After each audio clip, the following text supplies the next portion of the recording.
વિરામ બાદ આપનું પુનઃ સ્વાગત છે। સમાચારમાં નજર કરીએ તો સુરત શહેરમાં હવે લોકોને પોલીસનો ખોફ નથી રહ્યો તેવું દેખાઈ રહ્યું છે અને જાહેરમાં એક મારામારીની ઘટના સામે આવી છે। જાહેરમાં મારામારીની ઘટના અવારનવાર સામે આવી રહી છે ત્યારે વધુ એક સુરતના મોટા વરાછા વિસ્તારની આ ઘટના છે જેમાં કોઈ બાબતને લઈને આમને સામને મારામારીની ઘટના બની છે જેનો વિડીયો હાલ સોશિયલ મીડિયામાં વાયરલ થયો છે। જો કે પોલીસે ઘટના સ્થળે પહોંચતા સમગ્ર મામલો થાળે પાડ્યો હતો।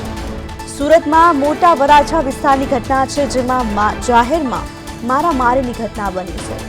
જે રીતે મારામારી બની રહી છે જોઈને લાગે છે કે લોકોને હવે પોલીસનો ખોફ નથી ત્યારે પોલીસે ઘટના સ્થળે પહોંચીને સમગ્ર મામલો થાળે પાડ્યો હતો। વધુ માહિતી માટે સુરતથી અમારા સંવાદદાતા અરવિંદ રાઠોડ ફોન લાઈનથી જોડાઈ ગયા છે।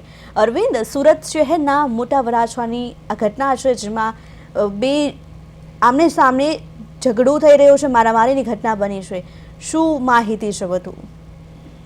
પ્રિયલ, બિલકુલ સુરત શહેરમાં જે રીતે મારામારી જેવી ઘટના બનવી એટલે સહેજ વાત બની ગઈ છે ને, ખાસ કરીને સુરત શહેરમાં જે રીતે પોલીસનો ડર કે ખોફ નથી રહ્યો તેવી રીતે બિંદાસ મારામારી કે હત્યા સુધીની પણ ઘટનાઓ જ્યારે બની રહી છે ત્યારે ફરી એકવાર જે રીતે દ્રશ્યમાં જોઈ શકાય છે તે મુજબ કે જાહેરમાં જે રીતે રસ્તા ઉપર મારામારી થવાનો જે મામલો સામે આવ્યો છે અને આ વિસ્તાર છે મોટા વરાછાની, પરંતુ પોલીસે ઘટના સ્થળે દોડીને મામલો તો થાળે પાડ્યો જ છે, પરંતુ જે પ્રકારના દ્રશ્યો છે એ જ સ્પષ્ટ કહી શકે છે કે આમાં પોલીસનો કોઈ ડર કે ખોફ નથી અને આ રીતે મારામારી બનવી અને કઈ કારણોસર મારામારી થઈ હતી તે અંગે પોલીસે હવે તપાસ હાથ ધરી છે। પરંતુ સુરત શહેરની જો વાત કરીએ તો આવા અનેક વાર બનાવો બને છે છતાં પણ પોલીસનો કોઈ ડર ખોફ નથી તે વાત સ્પષ્ટ સાબિત થાય છે, એટલે પોલીસના રાત્રિ પેટ્રોલિંગ ઉપર પણ દાવા છે તે પોકળ સાબિત થતા હોય છે। જી અરવિંદ, જે મારામારી કરનાર શખ્સો છે એમના વિશે કોઈ માહિતી સામે આવી છે? કોણ છે? હાલ જે પ્રકાર એનો જે વિડીયો સોશિયલ મીડિયામાં વાયરલ થયો છે ત્યારે પોલીસ હવે સફાળી જાગી છે।